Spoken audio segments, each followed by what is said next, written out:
নমস্কার, জ্ঞান সঙ্গমে সবাইকে স্বাগত।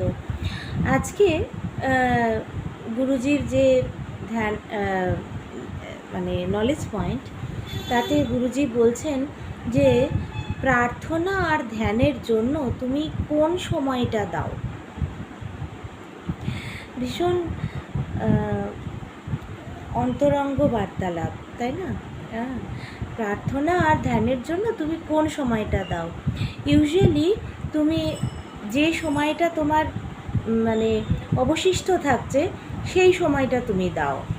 যখন তোমার কোনো অতিথি নেই, যখন কোনো ভালো সিনেমা চলছে না, কোনো পার্টি চলছে না, কোনো বিয়ের বাড়িতে যাওয়ার নেই, কোনো শপিং করার নেই, কখন কোনো সোশ্যাল মিডিয়া পোস্ট চেক করার নেই, তখন তুমি সময় দিচ্ছ। হ্যাঁ, যদি সেটা হয় তাহলে কিন্তু তুমি কোয়ালিটি টাইম দিচ্ছ না। যদি তোমার প্রার্থনা কোনো উত্তর না দেয়, তাহলে এর কারণ হলো তুমি কখনো কোয়ালিটি টাইম দাওনি। যদি তোমার কোনো প্রার্থনার তুমি যদি কোনো উত্তর না পাও, প্রার্থনা কিন্তু সব সময় উত্তর পাওয়া যায়, এটা গুরুজি বলেন। তো এখানে বলছেন গুরুজি যে তুমি যদি দেখো যে তুমি কখনো প্রার্থনার উত্তর তুমি পাচ্ছ না, তাহলে তার কারণ হলো তুমি কখনো কোয়ালিটি টাইম দাওনি। সৎসঙ্গ আর ধ্যানকে হাইয়েস্ট প্রায়োরিটি দাও। সৎসঙ্গ আর ধ্যানকে হাইয়েস্ট প্রায়োরিটি দাও। প্রাইম টাইমটা অবশ্যই ভগবানের উদ্দেশ্যে দাও, তুমি রিওয়ার্ডেড হবে।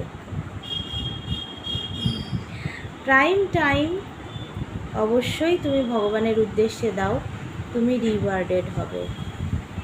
সৎসঙ্গ আর ধ্যানকে হাইয়েস্ট প্রায়োরিটি দেওয়ার জন্য বলছেন গুরুদেব। যে তুমি মানে এরকম যদি দাও, সৎসঙ্গকে আর ধ্যানকে হাইয়েস্ট প্রায়োরিটি দাও, তাহলেই তুমি কোয়ালিটি টাইম দিতে পারবে প্রার্থনাকে। আর প্রার্থনার কোয়ালিটি টাইম হলেই তুমি আনসার পাবে। যদি তুমি প্রার্থনার থেকে কোনো আনসার না পাও, তাহলে তুমি জানবে যে তুমি কোয়ালিটি টাইম দাওনি। আর একবার ফিরে যাই প্রথম থেকে। গুরুজি বলছেন ধ্যানের জন্য আর প্রার্থনার জন্য তুমি কোন সময়টা দাও। সত্যি সত্যি যদি নিজেকে এটা প্রশ্ন করা যায় না, তাহলে কিন্তু খুব খুব জেনুইন আনসার পাওয়া যায় যে আমি কি প্রার্থনা আর ধ্যানের জন্য কোয়ালিটি টাইম দিচ্ছি। গুরুজি বলছেন ইউজুয়ালি তুমি তোমার অবশিষ্ট সময়টা দাও। যখন তোমার কোনো অতিথি নেই, যখন কোনো ভালো সিনেমা চলছে না, যখন পার্টি চলছে না, যখন বিয়ের অনুষ্ঠানে যাবার নেই, যখন কোনো শপিং করার নেই, যখন তোমার সোশ্যাল মিডিয়া পোস্ট চেক করার নেই, তখন তুমি যদি প্রার্থনা আর ধ্যানের জন্য সময় দাও, তাহলে সেটা কোয়ালিটি টাইম নয়। আর যদি তুমি প্রার্থনা থেকে কোনো উত্তর না পাও, তাহলে তুমি অবশ্যই জানবে যে তুমি কোয়ালিটি টাইম দাওনি। সৎসঙ্গ আর ধ্যানের জন্য হাইয়েস্ট প্রায়োরিটি দাও।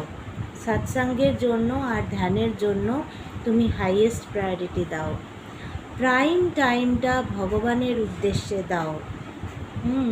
প্রাইম টাইম যেটা, সেটা তুমি ভগবানের উদ্দেশ্যে দাও, তুমি রিওয়ার্ডেড হবে। হ্যাঁ, এটাই বলছেন গুরুজি। তো আজকের নলেজ পয়েন্ট একটাই বক্তব্য, সেটা হচ্ছে তুমি ভগবানের উদ্দেশ্যে কোয়ালিটি টাইম দাও, তাহলেই তুমি প্রার্থনা থেকে উত্তর পাবে। অনেক সময় আমরা দেখেছি সৎসঙ্গের মধ্যে বা ধ্যানের মধ্যে সত্যি সত্যি মনটা যখন খুব শান্ত হয়ে যায় না, তখন অনেক প্রার্থনার উত্তর পাওয়া যায়। প্রার্থনা তো সেরকমভাবে আসে না যে মানে একটা বিশিষ্ট সময়ে আমি প্রার্থনা আহ, মানে মন থেকে যেটা এলো, মন থেকে যেটা একদম ইন্টেন্স একটা ফিলিং এলো, প্রার্থনা এলো, আর যে প্রার্থনাটা আমরা করছি, আর যে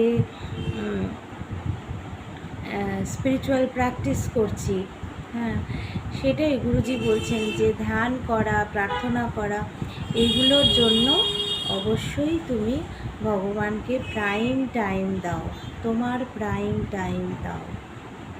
হ্যাঁ, এটা না যে সব কাজ হয়ে যাওয়ার পর একটা অবশিষ্ট সময় আমি দিলাম, তাহলে কিন্তু সেটা কোয়ালিটি টাইম হলো না।